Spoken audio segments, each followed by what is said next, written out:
Ассалому алайкум дӯстон, хуш омадем ба шабакаи мо. Дар навори имрӯза оиди тозатарин ва беҳтарин хабарҳо аз ҷаҳони ММА гап мезанем. Яке аз варзишгарони машҳури тоҷик Салим Муҳиддинов, ки тӯли чанд муддат ӯ аз ҷангҳо ва умуман аз назари одамон дур шуда буд, аз бозгашти худ хабар дод. ӯ дар саҳифаи инстаграми худ ана ҳамин аксро монда чунин навишт: ассалому алайкум, алҳамдулилло, зинда, солим, оиладор. Ба ҳама ташаккур барои табрикотӣ. Ман баргаштам. Раҳмат ба онҳое ки маро интизор буданд. Ҳамаи ҳокимият танҳо аз они Аллоҳ аст, навиштааст Муҳиддинов.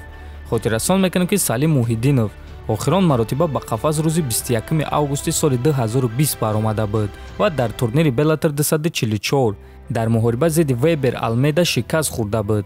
мо ба Салим муваффақият орзумандем ва аз бозгашти ӯ хеле шодем. акнун хабарҳои беҳтаринро аз ӯ интизор хоҳем шуд. шаби гузашта ташкилоти UFC муҳорибаи Ислам Махачев ва Дэн Хукерро расман эълон карданд.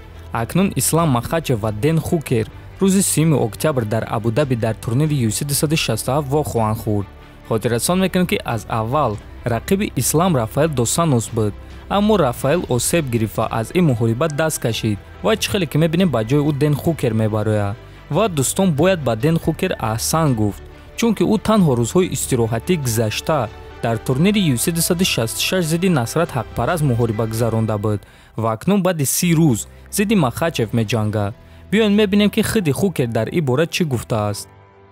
ма фикр мекунем ки ғалаба дар ин муҳориба ба ман имконияти муҳорибаи унвонӣ медиҳад. ҳама мегӯянд ки Ислам Махачев бояд барои камарбанд ҷангад ва ин маънои онро дорад ки агар ки ман ӯро шикаст диҳам, пас ман ин имкониятро пайдо мекунам. ман ҳамон ҳиссиётҳоеро дорам ки дар муҳориба зидди Майкл Чендлер доштам, яъне касе ки ғолиб мешава барои камарбанд меҷанга, гуфтааст Хукер. дӯстон, прогнозҳои шуморо дар комментария интизорам. ба фикри худи шумо ки дар ин муҳориба ғалаба ба даст меорад. ҳозир боша мегзарем ба якчанд хабарҳои кӯтоҳ. расман Роб Фон зидди Жозе Альдо рӯзи 5 декабр дар турнири UFC Fight Night. Шон Омели зидди Рулиан Пайва рӯзи 11 декабр дар турнири UFC 269. Педро Муноз зидди Доминик Круз 11 декабр дар турнири UFC 269. хотиррасон мекунем ки муҳорибаи асосии турнири UFC 269 муҳорибаи унвонӣ дар вазни сабук байни чемпион Чарлз Оливера ва Довталаб Дастин Порье хоҳад шуд. дӯстон, ин буд хабарҳои имрӯза. ҳатман дар канал обуна шавем, фикр ақидотонро нависен.